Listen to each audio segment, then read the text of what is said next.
दर्शकों को नमस्कार और दीपावली की हार्दिक शुभकामनाएं।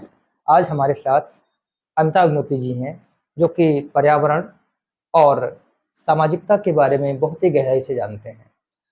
आज लोगों के मन में बहुत बड़ी बात है कि पटाखों को लेकर हम क्या करें, क्या ना करें। तो ऐसे में हम अमिताभ जी से ये जानना चाहेंगे कि वो लोगों का मार्गदर्शन करें, क्योंकि आपको लंबा अनुभव है पर्यावरण का और सामाजिक जीवन का, साथ ही साथ आप एक वरिष्ठ पत्रकार रहे हैं और उसके अलावा आपने बहुत सारे मंचों पर सामाजिकता के लिए और जन चेतना के लिए बहुत सारे अवार्ड भी लिए हैं। तो आप लोगों को ये बताएं कि वो पटाखों और पर्यावरण में किस तरीके से बैलेंस करें कि उनका त्यौहार भी हो जाए, बच्चों का मन भी रह जाए और पर्यावरण भी बच जाए। देखिए, जहाँ तक मेरा मानना है कि हमारे संस्कृति में जितने भी त्योहार हैं उनका वैज्ञानिक आधार है। जी, बिल्कुल सही बात है। और वैज्ञानिकता के आधार पर हम ये कह सकते हैं कि पहली बात तो ये कि हमारे यहाँ जो डिजिटली एक दीपावली करके हम परंपरा से काट रहे हैं, अपनी संस्कृति से काट रहे हैं। पहले अधिकांश घरों में दिए जलते थे, तेल महंगा हुआ तो मोमबत्ती आ गई।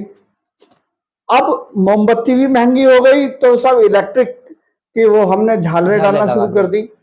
ठीक है, झालरें डालिए, लेकिन दीप जलाने के पीछे एक वैज्ञानिक उसका आधार था कि दीप जलने से जितने कीड़े मकोड़े हैं उसके आसपास ही आके वो सिमट जाते थे और खत्म हो जाते थे।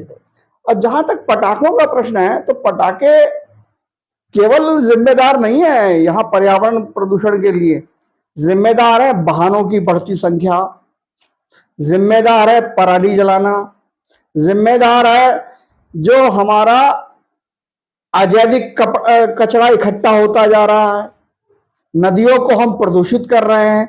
ये सब हम आसपास खुद प्रदूषित कर रहे हैं। तो हम ये कहते हैं कि साहब केवल पटाखे से ही प्रदूषण हो रहा है, ऐसा नहीं है।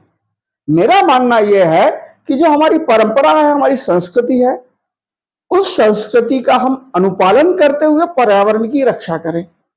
वो ऐसे करेंगे, हम भाई 1000 रुपए के पटाखे मत छोड़िए, ऐसे पटाखे मत छोड़िए जो किसी को नुकसान हो।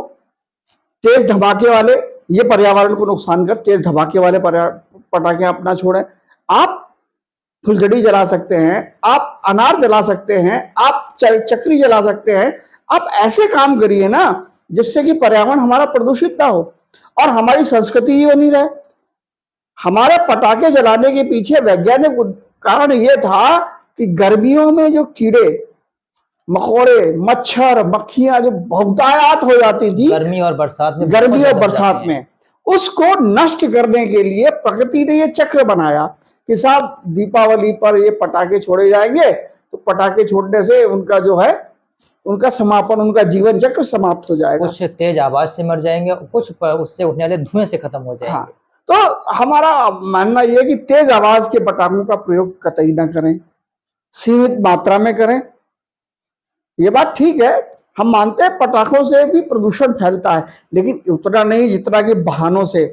पीलीभीत जैसे छोटे शहर में जहां 1.5 लाख की आबादी है और वाहनों की संख्या 1.5 लाख से ऊपर है, आप अंदाज लगाइए भाई। पीलीभीत जैसे में शहर में पर्यावरण को इतना बड़ा नुकसान वाहन पहुंचा रहे हैं, प्रत्येक घर में 2-2, 3-3, 4-4 वाहन हैं, तो भाई उस पर भी तो लिमिट लगाइए, सार्वजनिक वाहनों का उपयोग करिए। तो मेरा मानना यह है, मैं इस बात से कदापि सहमत नहीं हूं कि पटाखों की वजह से प्रदूषण बहुत फैलता है। भाई पटाखे हैं, मानता हूं पटाखे हैं, लेकिन भाई अजैविक कीड़ा और कचरा भी तो है, अजैविक कचरा भी बढ़ता जा रहा है। हाँ, पीलीभीत शहर से अकेले 60 टन कचरा प्रतिदिन निकलता है। जब भी किसी शहर में जाते हैं तो आज हमारा स्वागत कौन करता है? शहर के बाहर पड़े हुए कचरे के ढेर। आप नैनीताल चले जाइए, बड़ा पूरा पहाड़ एक बन गया। हल्द्वानी में पूरा पहाड़ लगा हुआ है। हल्द्वानी से आप जब काठगोदाम से आप जब नैनीताल की तरफ जाते हैं, नैनीताल के करीब जब पहुंचते हैं तो नैनीताल की पहाड़ियों के साथ साथ आपको एक पहाड़ और दिखाई देता है, कचरे का पहाड़। वो कचरे का पहाड़ दिखाई देता है।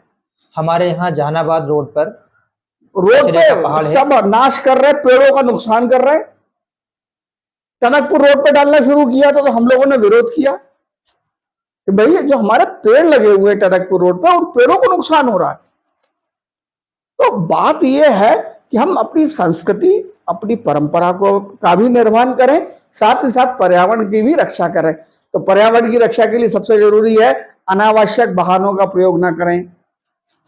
आपको याद होगा कोरोना काल में वाहनों की संख्या बहुत लिमिटेड थी, बहुत सीमित थी। बहुत जरूरी वाहन जिसको होता था जरूरी परमिट लेके आता था। इमरजेंसी उस दौरान आप पीलीभीत से नेपाल के पहाड़ या उत्तरांचल के पहाड़, आप हिमालय के दर्शन कर सकते थे पीलीभीत से बैठ के, यहीं से होते थे।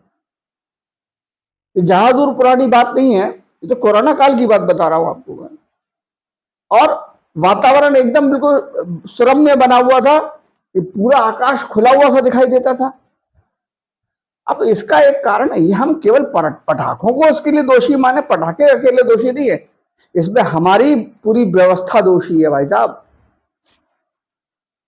वाहनों का हमने इतना प्रयोग करके शुरू कर दिया, पहले साइकिलें चला करती थी तो इतना प्रदूषण नहीं था। अगर घर से चौक तक भी किसी बच्चे को सामान देने आता तो बाइक का इस्तेमाल करता है, पैदल चलना छोड़ दिया। 100 मीटर भी चलना है तो बाइक निकाल, बाइक के साथ चल रहे हैं, तो ये उससे भी तो प्रदूषण हो रहा है भाई। अब वो पूरे साल हो रहा है, वो पूरे साल हो रहा है।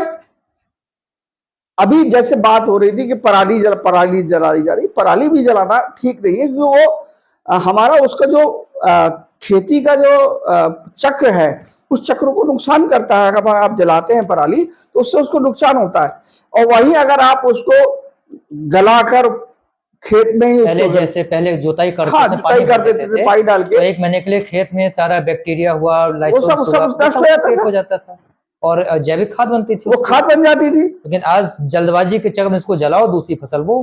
बस ये सब जो हम लोग कर रहे हैं, हम प्रकृति के साथ खिलवाड़ कर रहे हैं।